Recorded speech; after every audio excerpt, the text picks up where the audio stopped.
Assalamualaikum warahmatullahi wabarakatuh. Perkenalkan, kami dari kelompok 9 Psikologi Kepribadian akan mewawancarai observasi tentang kesehatan mental.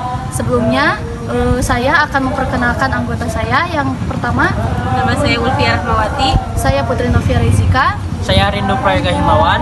Saya Beditan Bowo. Ya, selanjutnya kami di sini akan mendatangi rumah salah satu orang yang akan diwawancari oleh kami.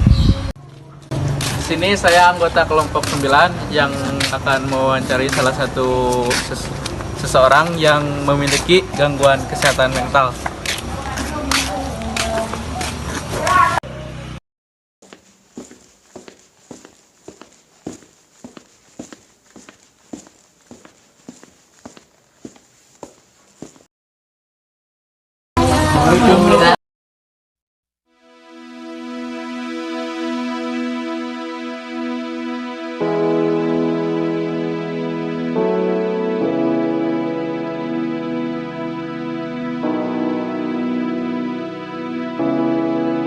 Kang, mohon maaf sebelumnya izin mewawancarai Akang. Saya dari kampus IKIP Siliwangi ingin mewawancari Akang, boleh? Boleh. Untuk perkenalannya, boleh sebutkan nama Akang siapa? Nah, saya Muga Kepanjangannya? Muhammad Gariza Falasifa. Lahir di mana Akang kalau boleh tahu? Kalau lahir di Cimahi, tapi tinggalnya di Cihampelas. Langsung aja ya Akang ke pertanyaannya. Masalah besar apa yang pernah Akang alami? Kalau masalah besar paling dulu ya, waktu masih SD lah. Saya pernah mengalami pembulian yang berupa fisik. Karena dulu memang saya kecil gitu. Sampai dipukul sama teman-teman gitu ya. Mungkin itulah yang masalah yang pernah saya hadapi, bullying. Apakah masih trauma sampai sekarang Akang? Agak sedikit trauma sih, mengingat dulu sampai saya tuh dibawa ke rumah sakit gara-gara pembulian tersebut gitu. Lanjut ya Kang ke pertanyaan kedua.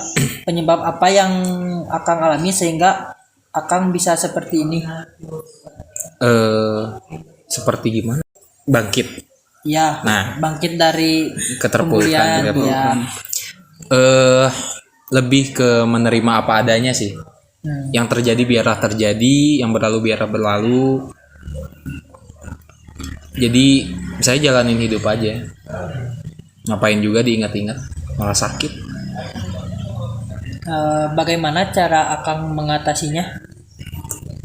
Ya dengan cara mungkin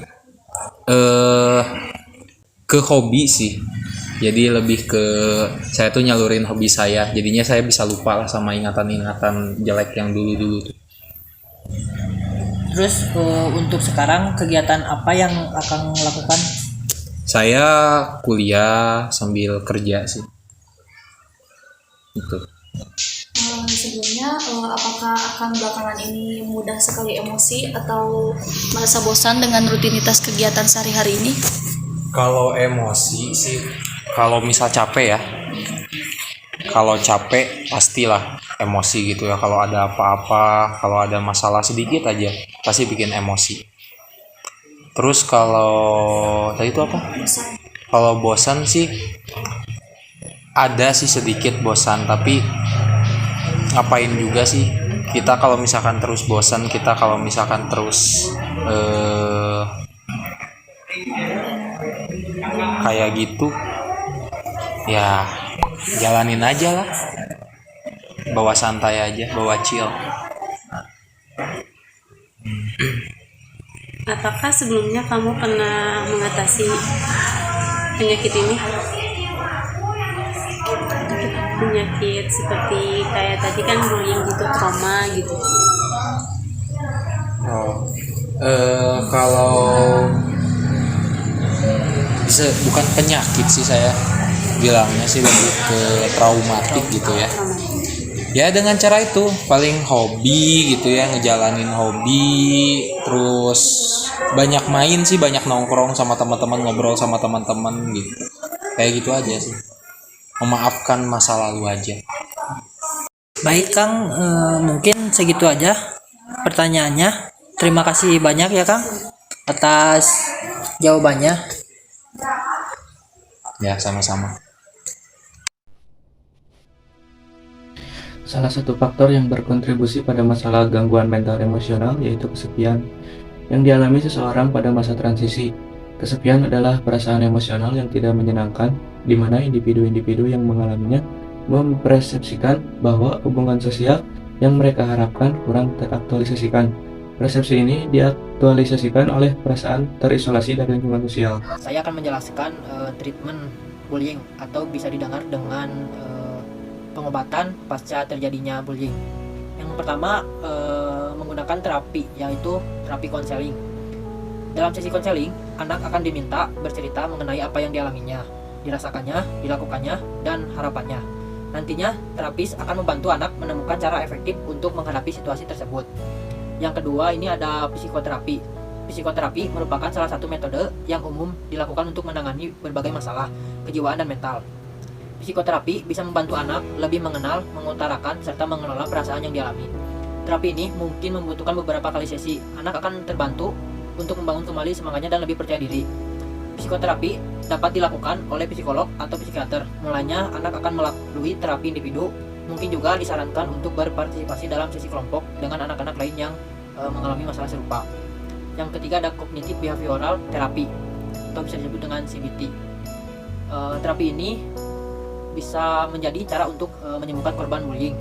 CBT dapat membantu menata masalah dengan mengubah cara berpikir dan perilaku terhadap masalah yang dialami. Misalnya pada tindakan penindasan yang berhubungan dengan kecemasan, depresi, penyalahgunaan zat, dan bunuh diri. CBT akan membantu individu lebih memahami pikiran dan perasaannya dalam kaitannya dengan situasi yang dihadapi. Kemudian terapi akan membantu anak untuk mengidentifikasi masalah, mencoba mencari solusi, dan melatih untuk berpikir positif. Anak pun akan terbiasa memandang masalah tersebut dengan lebih baik. Jadi kesimpulannya adalah tugas kita menganalisis pengertian ini. Kita dapat simpulkan bahwa berkesimpulan untuk kekerasan ini dapat menyebabkan trauma psikologis dalam rasa remaja dan anak-anak yang mengalami kekerasan dalam keluarga, sosial, aman, dan pendidik. Nah, kalau itu kekerasan yang muncul dari rasa kenal dan Sekian dari kelompok kami. Mohon maaf bila ada kesalahan dan kekurangan. Wabillahi taufiq wal hidayah. Wassalamualaikum warahmatullahi wabarakatuh.